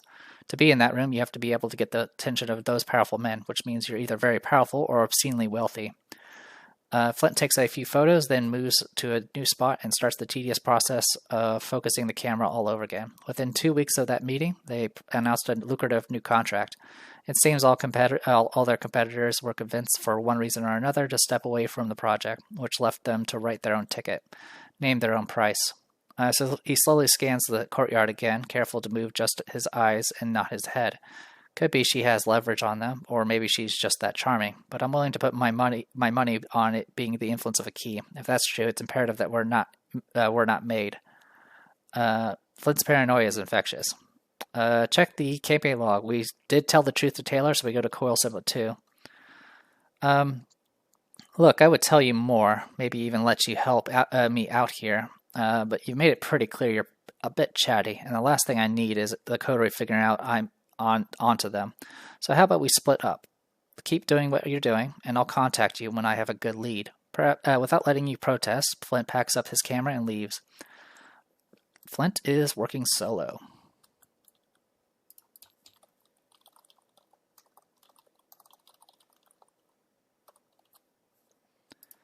Alright. So I've moved 5, right? 1, 2, 3, 4, 5. Yes, I've moved 5. Campaign log. Find the 6th spot from the current time. Under the spot, put a symbol there. I'm not going to... It won't trigger in time, so I'm not going to be able to do it. Alright, and then we can embark. So we have to get here a little bit sooner to actually do anything with this. Shanghai is definitely a target we can go for, though. Alright, so we got Kathmandu, which is 53V, which is about the maid with the scarlet sash. Not sure what to think about that. We have visited this location, so let's go ahead and move to Kathmandu, see what that's about. It'll cost us 1 time, and see what we find. Whistle in the wind. A chill breeze flutters through the streets of Kathmandu, along with a faint shrill whine. To the north, the Himalayas loom over the city, only their peaks illuminated by the westward sun. Pinks and purples bathe the sky in vibrant beauty. You could stare at such a breathtaking sight forever. But you have a job to do. Despite the quiet, peaceful evening, that soft, sharp piping does not cease, like an aching sense of dread in the back of your mind. As the evening drags on and the whistling grows louder, you realize you are the only one who can hear the strange sound. It feels as though it is reaching out to you directly, as if it hears you too, as if it knows you. On a whim, you close your eyes and strain yourself to listen closer. It's difficult to tell where exactly the sound is coming from. It seems to waft all around you and echo throughout the streets, but it grows in volume as you round the nearest corner and head north, and so north you continue. Eventually, you reach an art gallery nestled between several age-old buildings. The whistling here is fevered and unpleasant, like a boiling kettle. Though the gallery is closed at this late hour, you are able to easily find an open side entrance. You brace yourself and enter the gallery, where dozens of Nepalese sculptures and paintings are on display, many carved out of wood or stone, others made out of whatever that is, an amalgam of 8 different metals, and still others made of terracotta. The whistling suddenly stops the moment you reach the rearmost section of the gallery, where a single lot remains strangely empty. There is no trace of what might have been there, just an empty space where something historic and treasured is clearly meant to be. Then a lone voice pierces the sudden quiet, speaking in a language you do not understand. You turn on your heels, body tensing. On the other end of the hall is a girl dressed in white, her figure seemingly ethereal in the faint beams of fading sunlight that permeate through the building. Her long black hair is draped over her face, masking her expression. A long scarlet sash wrapped around her waist flutters behind her, despite the fact that there is no breeze. You freeze. The figure of the girl does not move. Her hair and sash drift steadily in the stillness. Then she speaks once more. Again, you don't understand a single word of it, though you notice that she has switched languages. Recognizing a few words, you realize that she is using Latin. She speaks again, this time in what sounds like ancient Greek. If she is trying to communicate with you, it may be wise to play along. You ask her what she is doing here, why she guided you here. Her response is yet another language that eludes you, this one sounding somewhat like a blend of Egyptian and Greek. We don't have Drifter. Due to the language barrier, it's difficult to get a sense of what she wants from you. As you attempt to decipher her intent, she approaches slowly, her steps making no sound whatsoever along the wooden floor. She gestures to the empty lot next to you and whistles softly, as though the sound might carry with it some meaning. You wonder if perhaps there might have once been something here, and then realize it is gone, vanished from history without so much of as a trace. You recall the woman's name from the Foundation's dossier and ask her if she is also on the trail of the entities responsible of these kinds of disappearances. Leaky Uperetria does not seem to understand you, but she tilts her head in recognition at the sound of her own name. Then she wrenches something from around her neck and extends it to you in a closed fist. You can either accept it or don't. I will accept it. You extend your hand, and a small device on a silver chain falls into your palm. It is a whistle carved out of bone to look like the head and beak of a white raven. Glancing up at Aliki, she points toward the plaque next to the empty lot and says something once more in what sounds to you like Latin. You ask what she is after and what significance of the whistle is, but she remains cryptically silent. Turning over the whistle in your hand, you find no markings or clues as to its purpose. When you glance back to question Aliki, she has vanished, replaced once more with a cold wind that seeps into your skin. Though no one else seems to hear it, the piping returns, soul-wrenching, ear-splitting. It does not cease as long as the whistle remains in your possession. We now possess a mysterious whistle.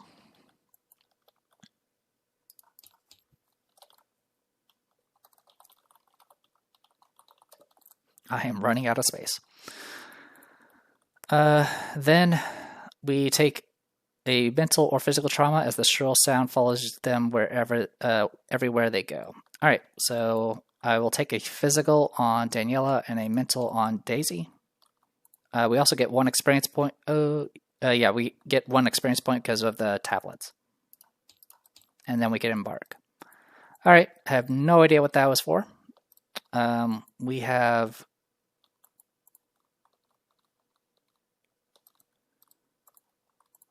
We have enough time to. We could go to Bombay, which I don't. It was what, 36L?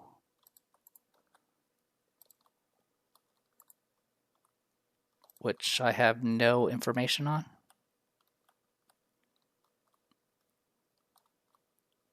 Seriously, I have no information on it? What's Bombay then? So if I go to Bombay, I'm not going to have enough time to get to Tunguska. If I go to Kabul and I successfully find the Red Glove Man, I will also not have enough time to get to Tunguska. Running out of time will get us another cultist, which I'm not sure if that's going to really be much use. I mean, I definitely will make it harder. So I think we'll cut my losses and just go to Tunguska. At least then we won't have as many bad things on us. All right, it is, and that will be it. Then we'll go through the trial, get voted on, and see what sort of final scenario we'll go through. So I am sorry for the long video. Obviously, we hadn't done this one on camera before, and there was a lot of new locations to mess around with and see what's going on. I have a lot more notes that I need to take now. Anyway, I am the Depressed Hero. This was Scarlet Arkham Horror, the card game on Tabletop Simulator. We just did Scarlet Keys with Sanguine Shadows, Daniela Reeves, Daisy Walker, and we're probably just going to finish things up with the Congress of Keys. See ya.